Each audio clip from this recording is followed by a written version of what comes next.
Picture this. You're at a friend's birthday party and somebody you just met asks you a question. So tell me about yourself. What do you do? And suddenly you feel the weight of the social expectations and pressure as you're trying to find the right words and the right answer to this question. And then you wonder in your head, is he asking about my job because I really don't like it?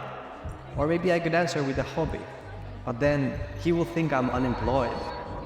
This current situation shows the challenge that many of us go through in this world where we try to find a way how we're supposed to be and what's our label. We are overwhelmed with the information about what is normal, how we should be, all the different possibilities that are out there for us. And then we try to keep learning just to not feel left out or be different. But what if instead of trying to constantly learn more, we focused on unlearning, discovering who we are not, rather than trying to always explain to others who we are? Could this approach ironically help us uncover our true selves? Part 1. Social conditioning. I will try to make this video not too political, even though I will talk about a lot of different values of mine and of other people. But even though you would completely disagree with me with some of the things, I still think you might find the core message of this video very valuable. So, what is social conditioning? This is what Wikipedia says. Social conditioning is the sociological process of training individuals in a society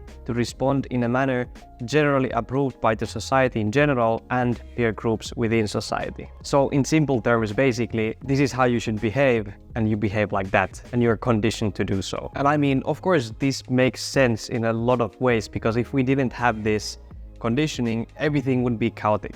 Like, it wouldn't matter which type of law have we set, because you would just break it, because you don't feel like you need to obey in that law in any single way. And it also creates this sense of community and kind of belonging, because you find other people similar to you. It's much easier to connect with people when you have a lot of things in common. So this social conditioning shapes our beliefs like a lot. But there are a lot of kind of dangers in this, especially in the modern society when there's so many things happening at the same time, so many different messages coming, and it's hard to find like what is the truth or what actually makes the most sense. And one of the dangers of this is confirmation bias. So if you're conditioned to do a certain behavior that would be really toxic, I don't know why it came in my mind, but basically raising your kids with violence. Confirmation bias basically means that you are seeking confirmation to that. On social media,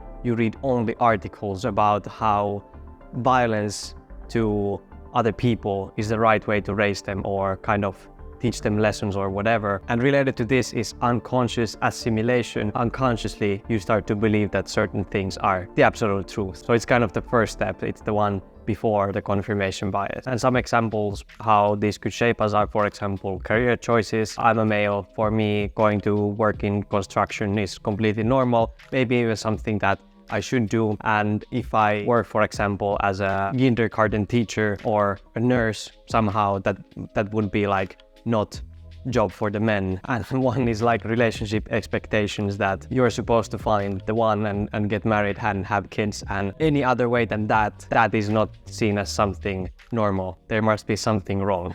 Part 2, my deprogramming journey. So one very good example of my own life of this could be my experience with military. In my country, it's mandatory if you are a male. This is your duty.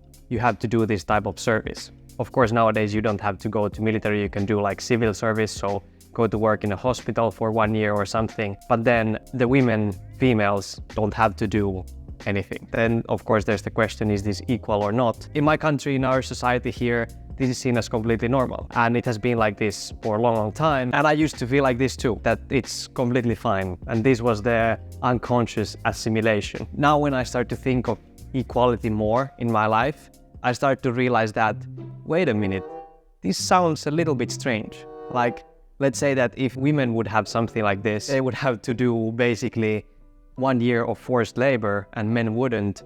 There would be big movements already, like trying to change this.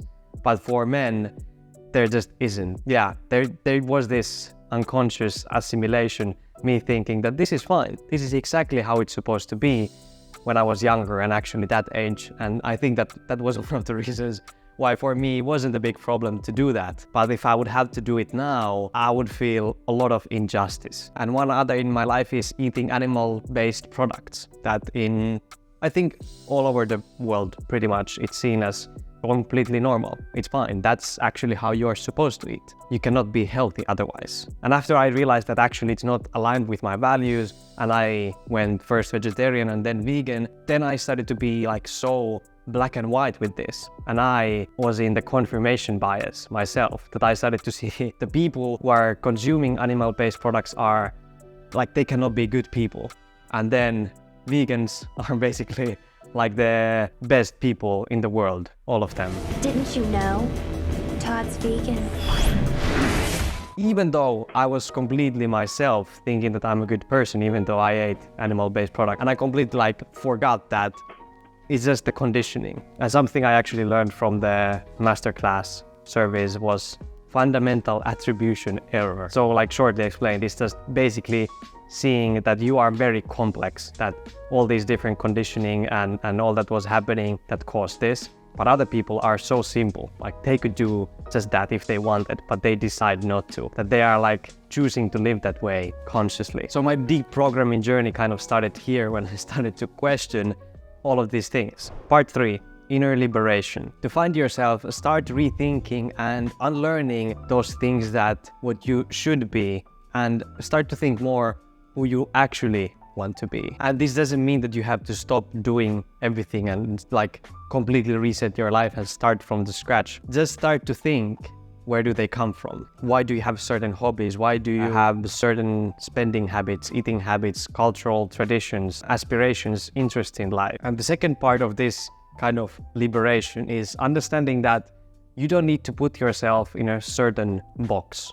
You don't need to label yourself or understand what's your title now. In so many areas of life and things, it doesn't have to be either or. It can be both. I have started to now have more of this non-binary thinking. Or sometimes you don't even need to think about what is either or both or all of this. You can just be, basically. This is what I have with music. I've always wanted to or liked all kinds of music. I don't have one genre that I like to listen to.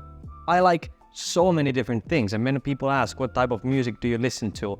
I find it very hard to answer, and that's fine. I can just say I like good music. I don't need to always have a certain identity behind something. You can just be. Part 4. Habits for freedom seekers.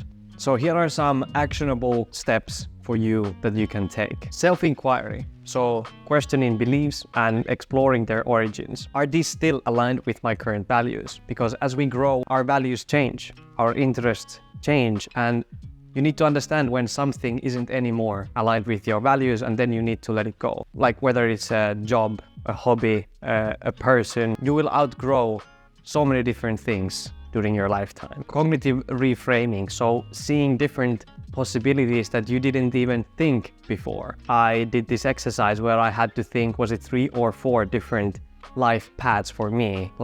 Where will I go from here?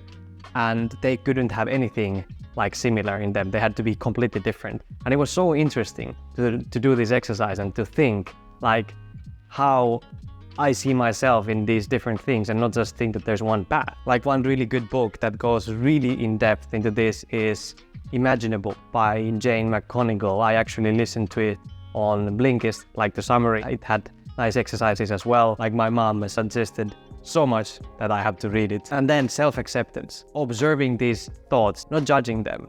That, oh my God, I think this is right, even though it's not, it's fine. It doesn't matter so much what you were before. It matters what you are now and where you want to go. And after doing all this, you get so much more freedom and self-confidence. The ego starts to become much smaller because you admit in many things that you're wrong, and you stop thinking so black and white and realize so many things are gray. It's a very freeing experience. So this has been just one part of creating a fulfilling life. If you want to hear the rest, make sure to watch this video next. Thank you so much for watching. Remember to stay kind and meaningful in your own beautiful journey. See you in the next one. Ciao.